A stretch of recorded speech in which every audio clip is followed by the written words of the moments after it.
Bonjour les amis, comment vous allez? Ok, aujourd'hui nous sommes là pour traiter l'exercice 2 du concours UAMAC, cycle ingénieur. Donc, si vous n'êtes pas encore un membre de cette chaîne, je vous encourage de vous abonner pour ne pas manquer les prochaines vidéos pour vos différents concours et des exercices types corrigés. Donc, sans plus tarder, nous continuons notre marche. La première question de l'exercice 2 nous demande de montrer que l'intégrale I qui est égale à l'intégrale allant de 0 à plus infini de dx sur 1 plus ins au carré, racine carrée de ins. Cette intégrale est convergente. Voilà la première question. Et donc, pour le faire, nous allons essayer de décomposer ça. Donc, I égale à l'intégrale allant de 0 à plus infini de dx sur 1 plus ins au carré, racine de ins, égale à l'intégrale allant de 0 à 1 de dx sur 1 plus ins au carré, racine de ins, plus l'intégrale allant de 1 à plus infini de dx sur 1 plus ins au carré, racine carrée de ins. Donc, on a utilisé juste la relation de chasse. Maintenant, nous remarquons ici que en 0, il y a un problème. À ce niveau, 0 ne peut pas rester au dénominateur. Donc, c'est pourquoi nous sommes en train de faire la décomposition. Il y a un problème en 0 ici. Et il y a également un problème en infini, en plus infini. Vous voyez? Donc, en 0, nous allons écrire l'équivalent de cette fonction. Nous allons écrire l'équivalent de cette fonction en 0. Donc, en 0, on a 1 sur 1 plus 1 au carré, racine carrée de ins, qui est équivalent à 1 sur racine carrée de ins. Parce que en 0, le 1 plus ins au carré va donner 1. Donc, en 0, l'équivalent de cette fonction est égal à 1 sur ins au carré. Voilà. Or, nous voyons que l'intégrale allant de 0 à 1 de d1 sur racine carrée de ins, c'est encore égal à l'intégrale allant de 0 à 1 de 1 sur ins à la puissance 1 demi d ins. Et donc, nous savons tous que cette intégrale est une intégrale qui converge. Voilà, c'est une intégrale qui converge parce que c'est une intégrale de Riemann. Et puisque l'intégrale de Riemann, sous cette forme comprise entre l'intégrale entre 0 et 1 de d1 sur ins à la puissance alpha, avec alpha inférieur à 1, cette intégrale converge d'après le critère de Riemann. Donc, nous avons vu que cette intégrale est convergente. Et cette intégrale est équivalente à notre intégrale qui est égale à l'intégrale allant de 0 à plus infini. Cette intégrale est égale à cette intégrale. Donc, cette fonction est égale à cette fonction en 0. Par conséquent, l'intégrale de ceci est égale également à cette intégrale comprise entre 0 et 1. Et donc, au voisinage de 0, ces deux intégrales ont la même nature. Par conséquent, nous pouvons donc conclure que l'intégrale de 0 à 1 de dx sur 1 plus ins au carré racine de ins est convergente par le critère d'équivalence entre cette intégrale au voisinage de 0. Entre cette intégrale et cette intégrale, puisque ces deux intégrales ont la même nature au voisinage de 0. Donc, cette intégrale est aussi convergente au voisinage de 0. De la même manière, comme il y a aussi un problème en infini, nous allons réécrire cette fonction aussi, ce que ça donne à l'infini. Donc, son équivalent en infini, ça fait 1 sur ins à la puissance 5 demi. Vous voyez? Donc, puisque à ce niveau, ins, la racine carrée de ins va donner 1 demi. Donc, le monôme le plus haut degré ici va donner, quand on fait le développement, donc ça va donner 5 sur 2. D'accord? Parce que ça va être 2 plus, ins à la puissance 2 plus 1 demi, qui donne bien les 5 demi. Donc, en plus infini, cette fonction est équivalente à 1 sur ins à la puissance 5 demi. Et par conséquent, les deux intégrales allant de 1 à plus infini de dx sur 1 plus ins au carré racine de ins et l'intégrale allant de 1 à plus infini de dx sur ins à la puissance 5 demi sont de même nature. Or, l'intégrale là, c'est une intégrale de Riemann. Et donc, notre alpha ici, c'est 5 demi, qui est 2,5, qui est bien supérieur à 1. Et donc, voici l'autre type de l'intégrale de Riemann compris entre 1 à plus infini. Et puisque le alpha est supérieur à 1, cette intégrale aussi est convergente. Maintenant, puisque les deux intégrales ont la même nature, alors celle-ci également est convergente au voisinage de plus infini aussi. Donc, nous voyons que nous avons détaillé notre intégrale sous deux formes. Nous avons écrit que c'est ça. Ça fait intégrale de 0 à 1 de dx sur 1 plus ins au carré racine de ins plus intégrale 1 à plus infini de dx sur 1 plus ins au carré racine de ins. Et nous avons montré que cette intégrale est convergente. Celle-ci également est convergente. Et c'est ça, nous avons noté 1 et 2. Donc, en 1, nous avons montré que cette intégrale, la première partie est convergente. Et en 2, nous avons montré aussi que la deuxième intégrale aussi est convergente. Donc, la somme de deux intégrales convergentes est convergente. D'accord? Par conséquent, notre intégrale 0 à plus infini de dx sur 1 plus ins au carré racine de ins est bel et bien convergente. Voilà la première question résolue. La deuxième question nous demande de calculer alors la valeur de cette intégrale que nous venons de justifier la convergence. Donc, nous allons utiliser rapidement un changement de variable. Nous allons poser u égale à la racine carrée de ins. En posant u égale à la racine carrée de ins, on va voir que u au carré va donner ins. Et donc, en élevant au carré, ça veut dire que u à la puissance 4 va donner ins au carré. Et donc, si u est égal à la racine de ins, la dérivée va nous donner 1 sur 2 racines de ins de ins. Et nous avons déjà posé racine de ins égale à 1 nul. Donc, à la place de racine de ins, nous allons aussi écrire u qui est là. D'accord? Donc, voyons tout ça, quand quand le int est égal à 1, le u devient 0, le u devient 0 aussi. Quand int est égal à plus infini, le u devient également plus infini. Donc notre intégrale devient, l'intégrale allant de 0 à plus infini de dI sur 1 plus int au carré racine de int est égal à l'intégrale allant de 0 à plus infini de 2u sur 1 plus u à la puissance 4u du. On a juste remplacé les choses par l'expression. Le dI, ce que ça donne, voici le dI, ça va être 2u du. Et le int au carré, nous avons déjà vu que le int au carré ici, ça fait u à la puissance 4. Et donc on a remplacé également dedans. C'est tout ce qu'il a écrit. Et donc racine carrée de int aussi, nous voyons aussi que c'est u. Donc on a remplacé les choses dedans. Les uu qui sont là vont se simplifier. Ça va rester cette partie. Et donc nous avons i est égal à 2 fois l'intégrale allant de 0 à plus infini de 1 sur 1 plus u à la puissance 4 du. Donc, après ça, nous allons essayer d'écrire sous forme de produit de facteur le t à la puissance 4 plus 1. Et c'est ça qui donne t au carré plus racine de 2t plus 1, facteur de t au carré moins racine de 2t plus 1. Donc, quand vous faites le développement, vous allez exactement trouver ceci.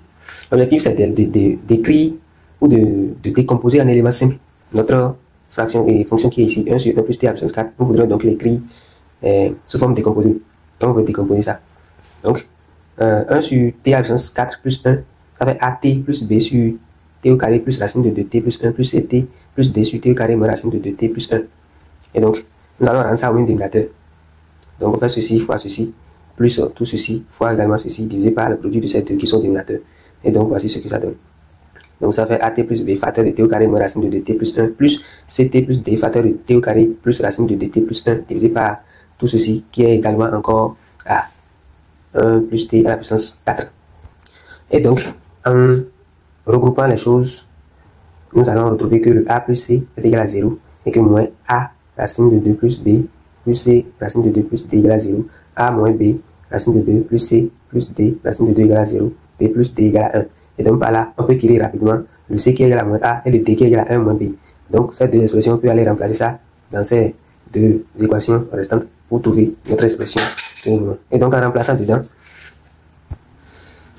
nous voyons directement que le b est égal à 1 demi, le c est égal à moins 1 sur racine carrée de 2. Le a est égal à 1 sur racine carrée de 2. Vous voyez? Et donc au finish, vous devez obtenir que 1 sur 1 plus t à la puissance 4 est égal à 1 sur 2 racine de 2t plus 1 demi sur t au carré plus racine de 2t plus 1 plus maintenant moins 1 sur 2 racines de 2t plus 1 demi sur t au carré moins racine de 2t plus 1. Et sur toutes les étapes de calcul de trucs là, sinon vous allez juste utiliser l'identité et pas identification, le critère d'identification pour que la vidéo ne soit pas longue. C'est pourquoi j'ai sauté ça pour que vous puissiez le faire. Je sais que vous savez décomposer. Voilà, donc écrivez simplement en élément simple en suivant juste cette expression que j'ai donnée tout à l'heure. Et donc, nous voyons que on peut encore appliquer l'intégrale à ce niveau. Donc, quand nous appliquons l'intégrale sur cette expression, nous voyons que ça donne l'intégrale de 0 à plus infini de 1 sur 1 plus t à la puissance 4 dt égale à l'intégrale de 0 à plus infini de 1 sur 2 racine de 2t plus 1 sur 4. D'accord? Sur t plus racine de 2 sur 2 au carré plus 1. Donc, attention, j'avais écrit 4 à ce niveau-là, c'est 2. C'était une erreur. Parce que c'est bien 1 demi ici. Il y a 1 demi là. Donc, on va juste appliquer l'intégrale à ce niveau, donc à ce niveau et à ce niveau. Et donc, nous avons bien l'intégrale de 0 à plus infini de toute cette expression qui est en première position. Appliquer également l'intégrale à cette intégrale, à cette fonction du moins, qui est également ça. Donc, c'est bien 1 demi à ce niveau-là, 1 demi. Et donc, on va noter toute cette partie égale à un certain I1. Donc, on va noter tout ça là, égal à un certain I1. Et également noter tout ça là, égal à un certain I2. D'accord? Donc, on va donc dire que cette intégrale est égale à I1 plus I2. Pour calculer le I1, on va voir que ça va donner quoi? Ça fait l'intégrale de 0 à plus infini de 1 sur 2 racine de 2 t plus 1 demi, c'est bien 2 ici, 1 demi de t plus racine de 2 sur 2 au carré plus 1 demi de t. Et donc, pour le faire, nous allons faire encore un changement de variable à ce niveau en posant le v égal à t plus racine de 2 sur 2. Donc, quand nous faisons bien le calcul, l'antirant de t, ça va nous donner v moins racine de 2 sur 2. Et donc, notre dv, dt de nous, ça va donner dv. Donc, en remplaçant les choses dedans, nous voyons que notre I1, cette nouvelle intégrale, devient intégrale allant de racine carrée de 2 à 2. Racine carrée de 2 sur 2 à plus infini, je veux dire, de v sur racine de 2 plus 1 quart sur racine et sur v au carré plus 1 demi dv. Et donc, on peut encore scinder cette fonction en deux parties. Donc, c'est ça que nous avons fait. Ça fait maintenant 1 sur 2 racine de 2 intégrale allant de racine de 2 sur 2 à plus infini de v sur v au carré plus 1 demi dx plus intégrale allant de racine de 2 sur 2 à plus infini de 1 quart divisé par v au carré plus 1 demi. D'accord? Donc on a juste scindé l'intégrale comme ça. Voilà, on a appliqué ça à ceci, également à ceci. Donc, ce n'est pas quelque chose de difficile. Voilà. Donc, nous voyons là que nous allons laisser le I1 sous cette forme d'abord. On va essayer de le laisser comme ça pour voir la suite, ce que ça va donner. Et donc, quand nous allons laisser cette partie-là, on ne va pas encore calculer ça. On va laisser ceci parce qu'il y a quelque chose qui se dessine. Nous sommes en train de voir qu'il y a quelque chose qui va s'annuler. Parce que vous voyez directement ici, ceci est en train d'être l'opposé de ce qui est ici. Vous voyez, donc on ne va pas encore calculer en besoin. Sinon, si on calculait ceci, on aura une contradiction.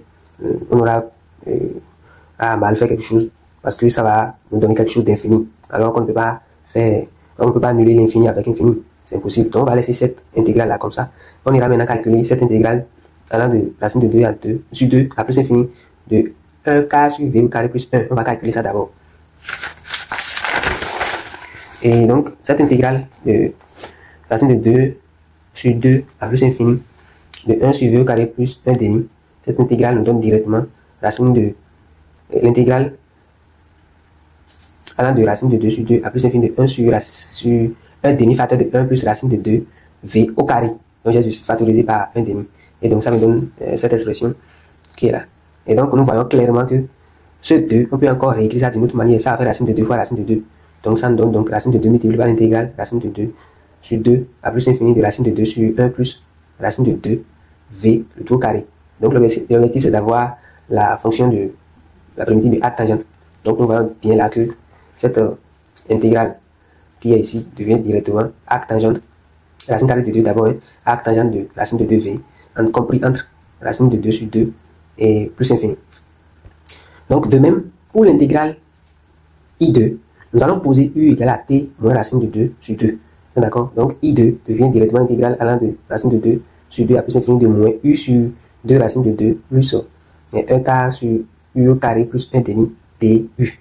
Et donc en sortant la constante qui est moins 1 sur 2 racine de 2 intégrale, ça donne maintenant l'intégrale allant de racine de 2 sur 2 à plus infini de U sur U au carré plus 1 demi DU.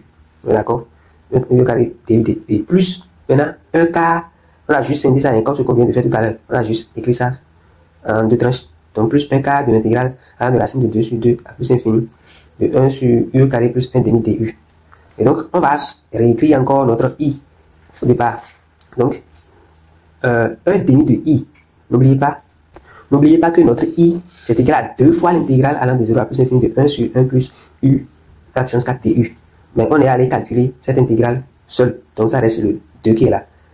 Vous voyez? Donc j'ai juste écrit 1 demi ici pour pouvoir utiliser cette intégrale que nous venons de calculer. Donc nous voyons clairement que 1 demi de I est égal à 1 sur racine carrée de 2 sur 2 racine de 2 intégrale allant de racine de 2 sur 2 à plus infini de V sur V au carré plus 1 demi de V plus maintenant 1 quart. D'accord? Plus 1 quart de racine carrée de 2 arc tangente de racine de 2V compris entre racine de 2 sur 2 à plus infini. Ça, là, tout ça là c'est le I1. Donc souvenez-vous, nous avons calculé le I1 et ça a donné tout ceci. Tout ceci c'est le I1. Jusque là c'est le I1. Maintenant la deuxième partie c'est le I2 moins 1 sur 2 racine de 2 intégrale allant de racine de 2 sur 2 à plus infini de U sur U au carré plus 1 demi DU plus 1 quart de racine de 2 arc tangente de racine de 2U et compris entre racine de 2 sur 2 à plus infini. C'est ici tout ça là c'est le I2, notre I2. Et faites une remarque, nous voyons ici que cette partie là et cette partie ils sont l'opposé l'un à l'autre. Donc ça là et ça là vont donner, quand on fait la somme ça va donner 0. D'accord? Donc l'expression qui nous reste ici c'est que ça va racine carrée de 2 sur 4. D'accord? De arc tangente, on remplace les choses dedans. De plus infini, attention, hein, de plus infini, moins arc tangente de 1, plus arc tangente de plus infini, moins arc tangente de 1. On a arc tangente de 1 parce qu'il y a racine carrée de 2V. Le V, ça fait racine de 2 sur 2. Donc les racines vont se multiplier, ça va donner 2 sur 2 qui est 1. Voilà. Maintenant, arc tangente de plus infini, ça fait pi sur 2. Arc tangente de 1, ça fait pi quart. Donc ça fait pi sur 2 moins pi quart plus pi sur 2 moins pi quart. Et donc tout ce qui est à l'intérieur va nous donner directement pi quart plus pi quart. Et ce qui nous donne donc 2 pi sur 4, qui n'est rien d'autre que... donc nous voyons que 1 demi de I est égal à la racine de 2 sur 4 pi quart plus pi quart. Ensuite arrivé ici, quand on multiplie par 2, ça va faire 2 pi sur 4 moins pi sur 4, ce qui nous donne bien 2 pi sur 4 ici. Maintenant pi quart plus pi quart, ça va nous donner directement pi sur 2. Donc en d'autres termes, nous avons racine carrée de 2 sur 4 multiplié par pi sur 2. D'accord? Donc, ça là, ça nous donne directement, ou ça implique que notre i que nous cherchons, puisque c'est 1,5, on va multiplier tout par 2, donc les deux vont partir, ça va nous donner directement racine carrée de 2 pi, d'accord, sur 4. Voilà, ça nous donne racine carrée de 2 pi sur 4. Voilà notre i que nous sommes en train de chercher. Donc i va donner racine carrée de 2 pi sur 4. C'est la valeur de i ça. Donc merci beaucoup d'avoir suivi la vidéo jusqu'à la fin. Donc vos commentaires sont les bienvenus. Et si vous avez constaté une erreur, on ne sait jamais, faites-le savoir dans les commentaires afin qu'on puisse être sur la même longueur d'onde. Merci beaucoup. Likez la vidéo, partagez à d'autres amis pour que la chaîne puisse connaître d'évolution. Je vous aime bien. À tout à l'heure pour les autres exercices. Ne manquez pas surtout. Bye.